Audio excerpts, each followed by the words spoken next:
Here's a question I need you to sit with until the very end of this video.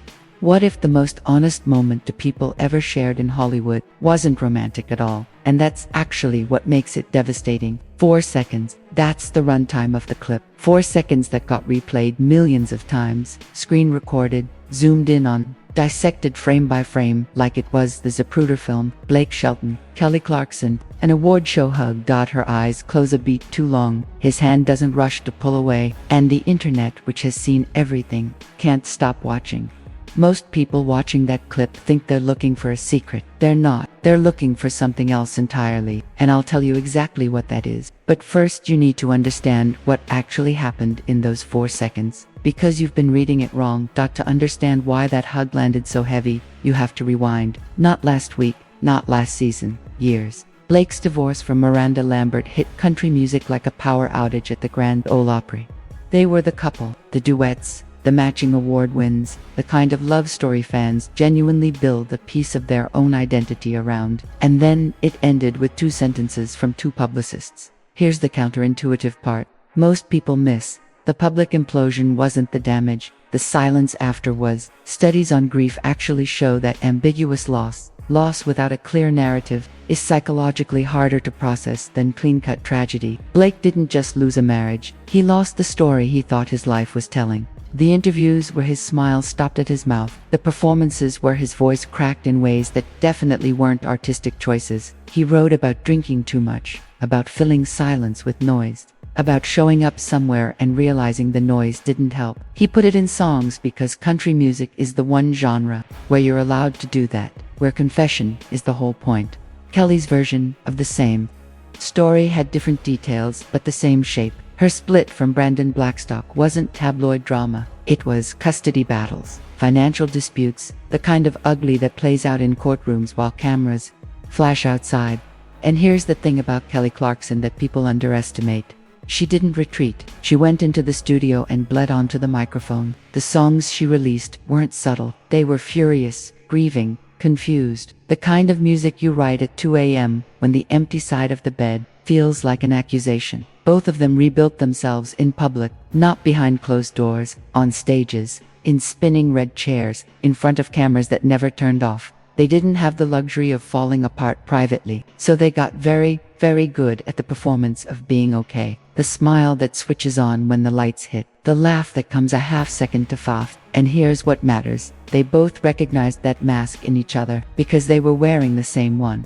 When psychologists studied physical contact, they measure specific signals, duration, pressure, the body's orientation before and after, and there's one involuntary response that almost always indicates deep emotional trust. Closing your eyes. You can't fake that convincingly. When your eyes close in a hug, it's your nervous system making a decision your conscious brain didn't authorize. It's saying, this person is safe. I don't need to watch for threats right now. It's the same reason you close your eyes when you listen to music that hits you somewhere real. Kelly's eyes didn't slam shut dramatically. It was a soft close, a blink that lasted a beat too long. And that's exactly why it went viral. It didn't look practiced. It looked unguarded. In Hollywood, unguarded is rarer than a genuine standing ovation. Now compare it to Blake's other hugs that same night with other colleagues. Quick approach, brief squeeze, immediate release, the shoulder pat that says congratulations without saying anything more. With Kelly, slower approach, steadier hold. The release took its time. Some fans say that proves romance. Others make the opposite argument that you hug people you're secretly attracted to with more nervous energy, not less. Real intimacy looks relaxed. Forbidden attraction looks stiff. Both interpretations have evidence. That's what keeps the debate alive. Let's pause, because I want to ask you something uncomfortable. Why are you still watching? Not you specifically, all of us. The clip is 4 seconds of 2 people hugging. We've collectively spent hours on it. Comment sections, Reddit threads, YouTube essays. What is actually going on? Here's a statistic that reframes this entire conversation. According to a 2023 study from the American Psychological Association, loneliness rates in the U.S. hit an all-time recorded high, with nearly 1 in 3 adults reporting no close confidants. 1 in 3, no one they can hug without it being a performance. We live in an era of filtered photos, calculated captions, and public appearances managed by teams whose entire job is making sure nothing real slips through. Authenticity is the most valuable currency in culture right now, and also the rarest dot. So when something real does slip through, 4 seconds where the mask drops, where two people forget the cameras exist, it hits different. We don't just watch it, we need it. We need proof that real connection still happens somewhere, even if it's happening to people we'll never meet. That's not about Blake and Kelly, that's about us. Here's where it gets weird. The person who probably understands that hug better than anyone watching from home is Gwen Stefani. Gwen's split from Gavin Rossdale was brutal, public, every detail dissected for months. She wrote entire albums about it. And when she joined The Voice, still technically married but clearly somewhere else internally, Blake was there, not trying to fix her, just present in the wreckage. Here's the thing nobody mentions. The hug Gwen gave Blake after her first major performance, post-divorce, lasted longer than 4 seconds. Nobody made a viral clip questioning her intentions.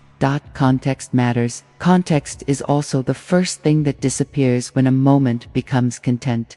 Blake and Gwen are married now, by all accounts, genuinely happy, building a life on a ranch in Oklahoma, far from the Hollywood machine. Their relationship isn't threatened by a 4-second hug between two people who went through fire together. But the internet doesn't see history. It sees frames, slow motion edits, dramatic piano.